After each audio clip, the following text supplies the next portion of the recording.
അണ്ണനെ എങ്ങനെയാണോ കൊന്നത് അതിന്റെ ക്രൂരമായ രീതിയിൽ അവനെ കൊല്ലണമെന്നാണ് ഞങ്ങൾക്ക് മൂക്കിലെ പാട് ഒന്നെങ്കിൽ മോതിരത്തിന്റെ അല്ലെങ്കിൽ നമുക്കറിയത്തില്ല. ഒറ്റയ്ക്കല്ല ചെയ്തേക്കുന്നത്, അവനെ തക്കതായ ശിക്ഷ കൊടുക്കണം എന്ന് പറഞ്ഞാൽ അവൻ ഒറ്റയ്ക്കല്ല 5-6 പേര് കൂടുതൽ ചെയ്ത അറിയാവുന്ന കുറച്ച് പേരാ. അപ്പോൾ അവരെയൊക്കെ ഞങ്ങൾക്ക് സംശയമുണ്ട്. പിടവൂരൊക്കെയുള്ള കുറച്ച് പേര് ശിവപ്രസാദുമായിട്ട് വൈരാഗ്യം ഒക്കെ തന്നെ ആയിരുന്നു. അത് ഇവിടെ പട്ടിവരെ കേട്ട് കൊച്ചി ബാത്റൂമിൻ്റെ ഇവിടെ ബക്കറ്റ് എന്തോ കമത്തിയിട്ടിട്ട് കയറി ജനലിൽ കൂടെ നോക്കിയപ്പം ഇവിടെ ഒരാളുടെ പ്രസൻസ് ഉണ്ടായി. അവന് ശിക്ഷ കിട്ടിയില്ലെങ്കിലും ഇവൻ ചാവും, അത് ഉറപ്പ്. പറയുന്നതെന്ന് പറഞ്ഞാൽ ശിവപ്രസാദ് തന്നെ ചെയ്തു എന്നാണ് ഈ പറയുന്നത്. ശിവപ്രസാദിനെ കൊണ്ട് തന്നെ ഇത് ചെയ്യാനുള്ള പറ്റത്തില്ല. കാരണം നമ്മൾ ടി വിയിലും ഇപ്പം നേരത്തെ ന്യൂസിലും കാര്യങ്ങളൊക്കെ നമ്മൾ കണ്ടിട്ടുള്ളൂ. നമ്മുടെ നാട്ടിൽ ഇങ്ങനെ നടക്കുമെന്നോ നമുക്കിതൊരു പ്രതീക്ഷയില്ല. ഫസ്റ്റ് വിളിക്ക് ഫോൺ എടുത്തു. സാറേ ഇതുപോലെ ഞങ്ങൾ സ്റ്റേഷനിൽ വിളിക്കുക, നീ എവിടെ നിൽക്കുമെന്ന് ചോദിച്ചു. അത് സാറേ ഞാൻ മേളിൽ നിൽക്കുക. പുള്ളി ഇതുപോലെ രാവിലെ വിളിച്ചിട്ട് പറഞ്ഞു മനുവിന് ഒരു ആക്സിഡൻറ്റ് പറ്റി, തലയ്ക്ക് ചെറിയൊരു മുറിവുണ്ട്. രാവിലെ ഒരു 4 മണിയോടുകൂടി എന്നെ മെമ്പറുടെ ഹസ്ബൻഡ്, അപ്പോൾ മെമ്പർ വയ്യാതെ ഇരിക്കുന്നുണ്ട്, ഹസ്ബൻഡാണ് കാര്യങ്ങളൊക്കെ നോക്കുന്നത്. അപ്പോൾ പുള്ളി ഇതുപോലെ രാവിലെ വിളിച്ചിട്ട് പറഞ്ഞു മനുവിന് ഒരു ആക്സിഡൻറ്റ് പറ്റി, തലയ്ക്ക് ചെറിയൊരു മുറിവുണ്ട്, EMS ഹോസ്പിറ്റലിലോട്ട് കൊണ്ടുപോകാം, എന്തോ വഴക്കെന്തോ ഉണ്ടായതാണ്, വ്യക്തമായിട്ട് പറഞ്ഞില്ല, വഴക്കെന്തോ ഉണ്ടായതാണ്, ഇവിടെ വരെ വരാൻ പറ്റുമോ എന്ന് ചോദിച്ചു. ഞാൻ പറഞ്ഞു വരാമെന്ന് പറഞ്ഞു. എത്ര മണിക്ക് വിളിച്ചത് മെമ്പർ? 4:10 ഫസ്റ്റ് 4:12 വിളിച്ച്. ഞാനപ്പോൾ തന്നെ നമ്മുടെ ഒരു സുഹൃത്ത് ബിനോയ് എന്ന് പറഞ്ഞ മേലുള്ള പുള്ളിയെ വിളിച്ചു. അണ്ണാ ഇതുപോലെ സംഭവം കൊണ്ട് വരാൻ പറഞ്ഞു. അപ്പോൾ ഞാൻ ഒരുങ്ങി വാഴ വന്നപ്പോഴത്തേന് അണ്ണനും വന്നു. ഞങ്ങൾ എന്നോട് നേരെ ഹോസ്പിറ്റലിൽ ചെന്നപ്പം മനു ഇതുപോലെ ഇവിടെ കിടക്കുക.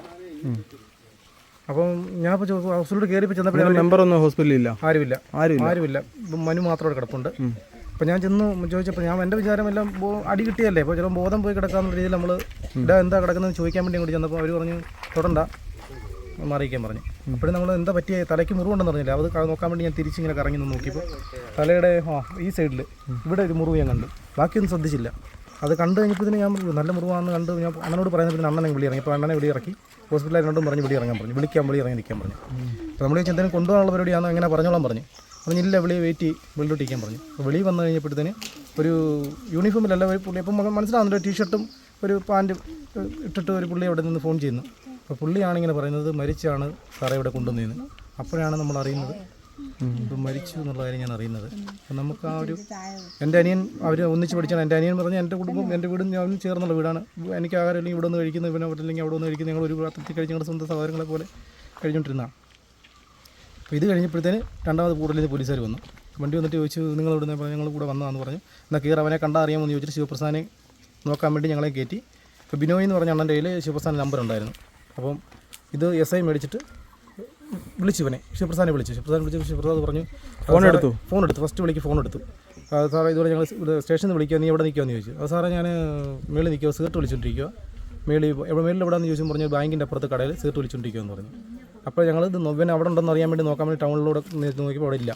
അപ്പോൾ അവിടെ ചെന്നപ്പോൾ ഇല്ലെന്ന് പറഞ്ഞാൽ രണ്ടാമത് വിളിച്ചു. അപ്പോഴും ഫോൺ എടുത്തു, രണ്ടാമത് വിളിക്കും ഫോൺ എടുത്തെന്നാണ് എൻ്റെ തോന്നുന്നു. അപ്പോൾ പറഞ്ഞു എവിടെ നിൽക്കുന്നതെന്ന് ചോദിച്ചിട്ട് പറഞ്ഞു സാറേ തന്നെ ഇവിടെ കടയുടെ അടുത്ത് ഇപ്പോൾ ഉണ്ടെന്ന് പറഞ്ഞു. പിന്നെ വിളിച്ചു ഫോൺ സ്വിച്ച് ഓഫാണ്. ഞങ്ങളപ്പോൾ അവിടെ എല്ലാം ഒന്ന് കറങ്ങി നോക്കി, കണ്ടില്ല. കലഞ്ഞൂരെല്ലാം പോയി നോക്കി കണ്ടില്ല. പിന്നെ എന്നെ വണ്ടി ഇറക്കി ശിവപ്രസാദ് അവിടെ എത്തിച്ചതെന്ന് ആയിരുന്നു? ശിവപ്രസാദ് എത്തിച്ചതെന്ന് പറഞ്ഞാൽ ആംബുലൻസ് ഡ്രൈവറെ പറഞ്ഞു. ശിവപ്രസാദാണ് എത്തിച്ചത്. ഇപ്പോൾ ECG എടുക്കാൻ നോക്കിയാൽ ഫോൺ ചെയ്തുകൊണ്ട് ശിവപ്രസാദ് നടന്ന് വെളിയിലോട്ട് പോയി എന്ന് പറഞ്ഞു. അതിനുശേഷം ഇപ്പോൾ എന്നോട് പറഞ്ഞു നീ ഒരു കാര്യം ചെയ്ത് ബൈക്കിലൂടെല്ലാം കറങ്ങി നോക്ക്. അപ്പോൾ ഞാൻ ബൈക്കിൽ ആ ഹോസ്പിറ്റലിൻ്റെ പരിസരത്ത് അവിടെ എല്ലാം ബൈക്കിലൂടെല്ലാം കയറി നോക്കി, അവിടെ കണ്ടില്ല. അപ്പോഴത്തേക്കും ഇവനെ കൊണ്ട് പോലീസുകാർ അടൂർ പോയിട്ട് തിരിച്ചു വന്നപ്പോൾ ഞാൻ കണ്ടു. അപ്പോൾ ആ ഇത് ഗ്യാപ്പിൽ തന്നെ ഞാൻ മനീഷിനെ വിളിച്ചു. മനീഷ് ഫോൺ എടുത്തില്ല. രണ്ടാമത് മഞ്ജുവിനെ വിളിച്ചു. മഞ്ജുവിനോട് പറഞ്ഞു ഇതുപോലെ ഒരു ആക്സിഡൻറ്റ് പറ്റി, ഹോസ്പിറ്റലിൽ കൊണ്ടുപോകണം, എന്നെ കൊണ്ട് തന്നെ പറ്റത്തില്ല, ഇയാളോട് വരാൻ പറഞ്ഞു.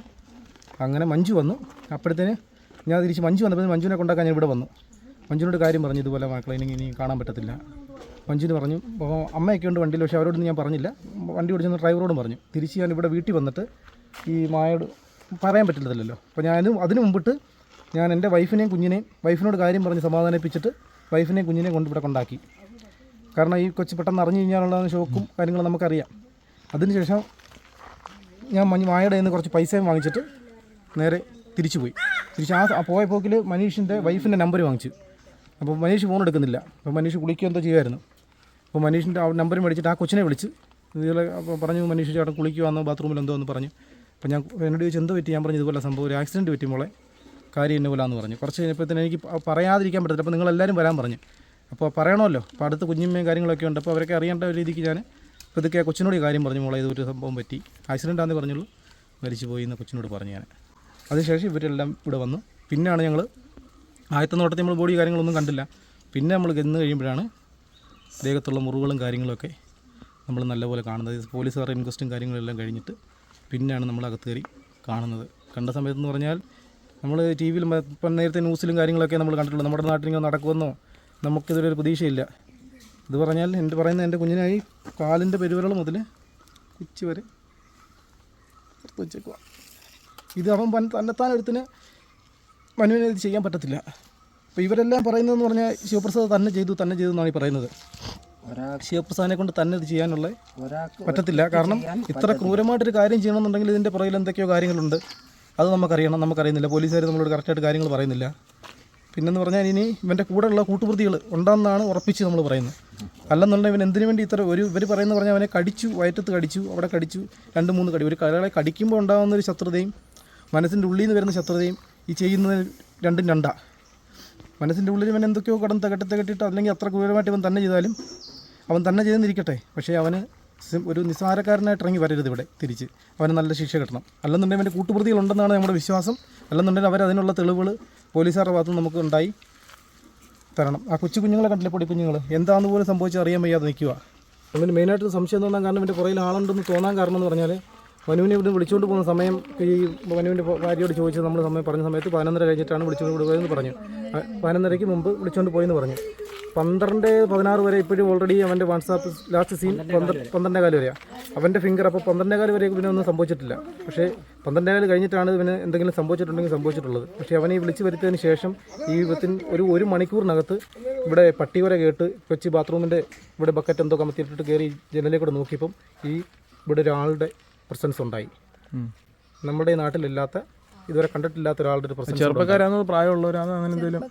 ചെറുപ്പക്കാരാണ് കണ്ടത്. അപ്പോൾ ഇതിൻ്റെ പുറകിൽ എന്തൊക്കെയോ ദുരൂഹതകളുണ്ടെന്ന് നമുക്ക് സംശയമുണ്ട്.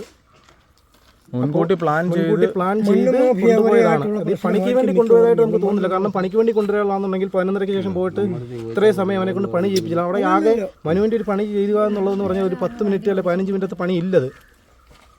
നമുക്ക് പോയി നോക്കി കാണാം. ആ ഒരു സീൻ പോകുമ്പോൾ കാണാൻ ഒന്നുമില്ല, പണിഞ്ഞിട്ടില്ല. പണി ചെയ്യിപ്പിക്കാൻ വേണ്ടി കൊണ്ടുപോയതല്ല ഇവർ. ഉദ്ഘാടനത്തിനും പറഞ്ഞ് വിളിച്ചുകൊണ്ട് പോയതാണ്. എന്നാൽ ആർക്ക് വേണ്ടിയിട്ടുള്ള വർക്ക്ഷോപ്പ്, ആർക്ക് വേണ്ടി വർക്ക്ഷോപ്പ് പണിയാൻ ഇവൻ വിളിച്ചുകൊണ്ട് പോയി? നമുക്കറിയേണ്ട കാര്യങ്ങളാണിത്. ആർക്ക് വേണ്ടിയിട്ടാണ് വർക്ക്ഷോപ്പ് പണിയേണ്ടത്? അതിൻ്റെ മേശിരി ഇതുവരെ അവർ വിളിച്ച് ചോദിച്ചിട്ടില്ല. ഇവനോട് ചോദിച്ചിട്ടുണ്ടോ നമുക്കറിയത്തില്ല. അവരെ പറ്റിയൊരു വ്യക്തതയില്ല. അവിടെ ഒരു വണ്ടി ഇട്ട് പണിയുന്നുണ്ട്. എന്നാൽ അവർക്ക് വേണ്ടിയിട്ടാണോ വർക്ക്ഷോപ്പ് പണിയാൻ തീരുമാനിച്ചു കൊണ്ടുവന്നത്? അപ്പോൾ അങ്ങനെ വർക്ക്ഷോപ്പ് പണിയാൻ വേണ്ടി തീരുമാനിച്ച് കൊണ്ടുവരികയാണെന്നുണ്ടെങ്കിൽ ഈ വർക്ക്ഷോപ്പുകാരോടെ കാണണ്ടേ? അവർ വർഷത്തിനല്ലേ വർക്ക്ഷോപ്പ് പണിഞ്ഞു കൊടുക്കേണ്ടത്. ഇവൻ വർക്ക്ഷോപ്പിൻ്റെ മേശിരിയല്ല, വർക്ക്ഷോപ്പ് പണിക്കാരനല്ല ഈ ശിവപ്രസാദ്. അപ്പോൾ ഒരു വർക്ക്ഷോപ്പ് മേശിരി ഉണ്ട് അല്ലെങ്കിൽ ഒരു കോൺട്രാക്ടർ ഉണ്ടെന്നുണ്ടെങ്കിൽ അവൻ്റെ സാന്നിധ്യത്തിലല്ല ഈ മണ്ണ് നിരത്തി എനിക്ക് ഇത്ര ഏറിയ വേണം, അത്രയും നിരത്തിയെങ്കിലേ എനിക്ക് ഷീറ്റ് ഇടാൻ പറ്റത്തുള്ളൂ അല്ലെങ്കിൽ ഒരു കെട്ടിടാൻ പറ്റത്തുള്ളൂ എന്നൊരു ഇതുണ്ടല്ലോ. അപ്പോൾ ഇവിടുന്ന് ഒരു തീരുമാനമൊന്നും ആവാതെ വിളിച്ചുകൊണ്ട് പോകുമ്പോഴെന്ന് പറഞ്ഞാൽ ഉദ്ഘാടനമാണ് നാളെ എന്ന് പറഞ്ഞാണ് വിളിച്ചുകൊണ്ട് പോകുന്നത്. അവിടെ ഒരു കെട്ടിടം കെട്ടിയിട്ടില്ല, പഞ്ചായത്തിൽ നിന്ന് ഒരു സാങ്ഷൻ എടുത്തിട്ടില്ല, ഒന്നും ചെയ്തിട്ടില്ല. അപ്പോൾ ഇവർ വിളിച്ചുകൊണ്ട് പോകുന്നതെന്ന് പറഞ്ഞാൽ ഈ ഒരു പേരും പറഞ്ഞ് ഇവർ മുൻകൂട്ടി പ്ലാൻ ചെയ്ത് ഇവിടുന്ന് കൊണ്ടുവന്നത്. മെമ്പർ വരെ സ്ഥലത്തുണ്ടോ എന്ന് വിളിച്ച് തിരക്കിയതിന് ശേഷമാണ് ഇവർ ചെയ്യുന്നത്. മെമ്പറിനെ വിളിച്ചിട്ടുണ്ടായിരുന്നു നിങ്ങൾ ഇവിടെ ആണെന്ന് പറഞ്ഞുകൊണ്ട്. മെമ്പർ സ്ഥലത്തില്ല. ഇവർ ഹോസ്പിറ്റലിൽ പോയി കാണാൻ മെമ്പർ പറഞ്ഞിട്ടില്ല, ചെയ്യരുതെന്നാണ് അവർ പറഞ്ഞത്. എന്നിട്ടും ഇവർ വിളിച്ചുകൊണ്ട് പോയെന്ന് പറഞ്ഞാൽ അന്നൊരു ഡേറ്റ് പ്ലാൻ ചെയ്ത് അവർ മുൻകൂട്ടി കൊണ്ടുപോയിട്ടുള്ളതാണ് എന്ന് തോന്നുന്നു. കാരണം നമുക്ക് പേടിയെന്ന് പറഞ്ഞാൽ ഇനിയുള്ളതെന്ന് പറഞ്ഞാൽ ഇവരിനി കുടുംബത്തോടെ തകർക്കാനുള്ള പരിപാടിക്കാണോ ഈ ഒരു സെറ്റപ്പ് നമുക്കറിയത്തില്ല.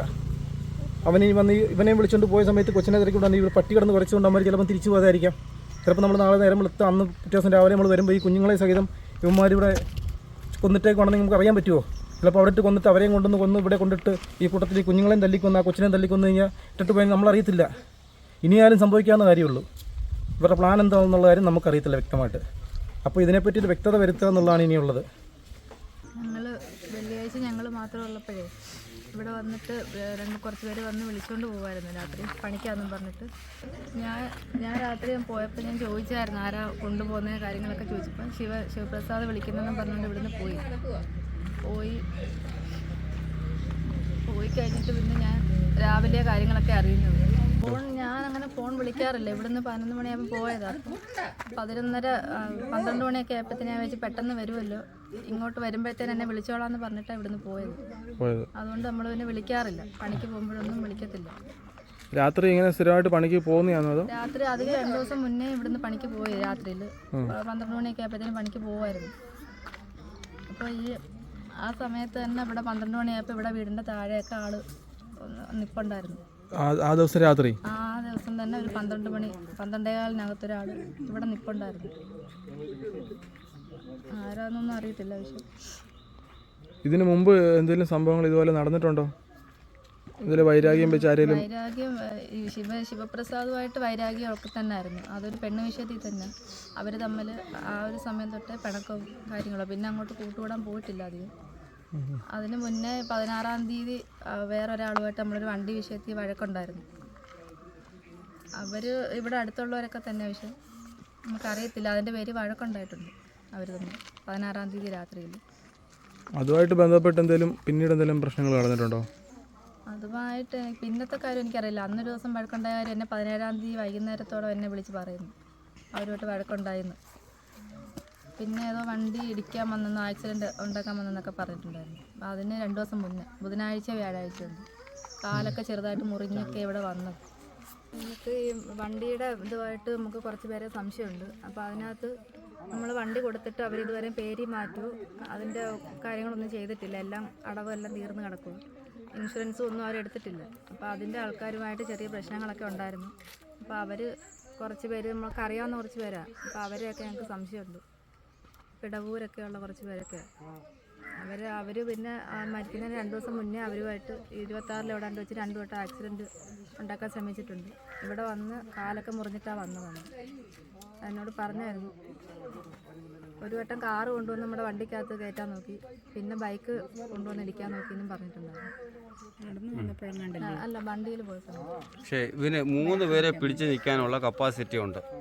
ഞങ്ങളുടെ മരുമോനും എല്ലാം കൂടെ അവൻ ഒറ്റയ്ക്കല്ല ചെയ്തേക്കുന്നത്. അവനെ തക്കതായ ശിക്ഷ കൊടുക്കണം എന്ന് പറഞ്ഞാൽ അവൻ ഒറ്റയ്ക്കല്ല 5-6 പേര് കൂടുതൽ ചെയ്ത പെരുമാറുക. അവന്റെ ശരീരത്ത് മുറിവില്ലാത്ത ഒരു സ്ഥലവും ഇല്ല. അവനെ കൊണ്ടുപോയി വഹിച്ചതാ. അതുപോലെ തന്നെ മൂക്കിൽ ഇവിടെ ഒരു കൊണ്ട് ഇടിച്ചിട്ടുണ്ട്. മൂക്കിലെ പാട് ഒന്നുകിൽ മോതിരത്തിന്റെ അല്ലെങ്കിൽ നമുക്കറിയത്തില്ല. ഒരു 5-6 പേരുണ്ട് കേട്ടോ. അവന് തക്കതായ ശിക്ഷ അവന്. ഒരുപാട് രേഖകളും കാര്യങ്ങളും ഒക്കെ ഉണ്ടായിരുന്നു. അപ്പൊ അവര് ഹോസ്പിറ്റലിൽ പോയ സമയത്ത് ഇതിനകത്ത് എല്ലാം ഉണ്ടായിരുന്നെന്നാ പറഞ്ഞു. പൈസ ഇവിടുന്ന് കൊണ്ടുപോയിട്ടുണ്ട്. ATM-ൽ നിന്ന് പൈസ എടുത്തതും തൊട്ടടുത്ത കടക്കാർ കണ്ടിട്ടുണ്ട്. അപ്പം നമുക്ക് തിരിച്ചു വന്നപ്പോൾ ഇതിനകത്ത് ഒരു രേഖകളും ഇല്ല. പൈസ ഇല്ലേലും വേണ്ടിയില്ല, പക്ഷെ ഇതിനകത്ത് നിന്ന് രേഖകളൊന്നും തൊട്ടിപ്പുറത്തൊരു കടക്കാരൻ പറഞ്ഞതാ പൈസ എടുത്തിട്ട് വാങ്ങാൻ വേണ്ടി പോയിട്ടുണ്ടായിരുന്നു. അപ്പോൾ എടുത്തെന്ന് അവർ പറയുന്നു. പക്ഷെ ഇതിനകത്തൊന്നും ഇല്ല. നമുക്ക് ഇതിനകത്ത് കുറച്ച് ATM-ന്റെ പിന്നെ ഇത്രയും കാര്യം കാണും. പൈസ ഇല്ലെങ്കിൽ തന്നെ അങ്ങനത്തെ കുറെ രേഖകൾ പേപ്പർ കാര്യങ്ങളെല്ലാം ഉണ്ട്.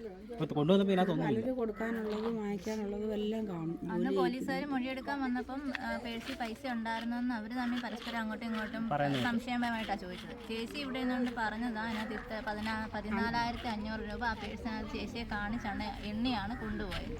എന്നിട്ട് അതുണ്ടെന്ന് പറഞ്ഞപ്പോഴാണ് അവർ തമ്മിൽ ചോദിക്കുന്നത് പൈസ എത്ര ഉണ്ടായിരുന്നു, എണ്ണി നോക്കിയോന്ന് അവർ തമ്മിലാണ് ചോദിച്ചത്, പോലീസുകാർ തമ്മിൽ. അവരത് എണ്ണി ക്ലിയർ ചെയ്യാതെയാണ് ആ പേഴ്സ് ഇത്രയും ദിവസം അവർ വെച്ചോണ്ടിരുന്നത്. എന്നിട്ട് ഇപ്പം തന്നു വിട്ടേക്കുന്നത് ആ പൈസ അതേ ഉണ്ടായിരുന്നു എന്ന രീതിയിലാണ് അവരിവിടെ വന്ന് സംസാരിച്ചത്. എന്നിട്ട് ഇപ്പം തന്നു വിട്ടേക്കുന്ന അത്രയും പൈസ പോലും ഇല്ല അതിനകത്ത്. അണ്ണൻ്റെ പ്രൂഫുകളൊന്നുമില്ല. അവർ കേസ് അന്വേഷിക്കുന്നതിന് ഞങ്ങൾക്ക് സംശയമുണ്ട്. അവർ കേസ് അന്വേഷിക്കുന്നത് സത്യസന്ധമായിട്ടാണെന്നുള്ള കാര്യത്തിൽ ഞങ്ങൾക്ക് സംശയമുണ്ട്. ഞങ്ങൾക്ക് ഈ കുഞ്ഞുങ്ങൾക്ക് വേണ്ടത് നീതി ഞങ്ങൾക്ക് കിട്ടിയേ പറ്റത്തുള്ളൂ. ഇതൊക്കെ ഉണ്ട്, പിടിപാടും ഉണ്ട്. ഞങ്ങൾക്ക് ആരുമില്ല. ഞങ്ങളുടെ കുടുംബത്തിന് ആകെയുള്ളവർ അതാണ് ഇപ്പൊ പോയേക്കുന്നത്. കാരണം എല്ലാ കുടുംബത്തിലും ഓർത്ത് നീതി കിട്ടണം കേട്ടോ. നിങ്ങളുടെ കാര്യം ഇളയവനാണെങ്കിൽ മരിച്ചു കഴിഞ്ഞിട്ട് ആ പിറ്റേന്ന് എണ്ണിട്ട് അച്ഛൻ ജോലിക്ക് പോയത്. കാരണം അവൻ അറിയത്തില്ല എന്ത് സംഭവിച്ചെന്ന്. ഞങ്ങളുടെ അണ്ണനെ എങ്ങനെയാണോ കൊന്നത് അതിന്റെ ക്രൂരമായ രീതിയിൽ അവനെ കൊല്ലണമെന്നാണ് ഞങ്ങൾക്ക് തൂക്കിക്കൊല്ലാൻ അവനെ തൂക്കി തന്നെ കൊല്ലണം കേട്ടല്ലോ. ചാപ്പാട് കഴിക്കാൻ സമ്മതിക്കാതെ അവനെ വിളിച്ചോണ്ട് പോയത് ഞങ്ങൾക്ക് ഇതിനെ പുറകെ നടക്കാനും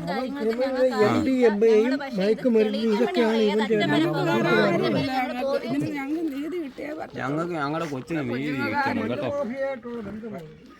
വണ്ടിയുടെ ചാക്കിന്റെ ലിവറിട്ട് അടിച്ചതാ. ചോറുണ്ണാൻ പോലും സമ്മതിക്കാതെ വിളിച്ചോണ്ട്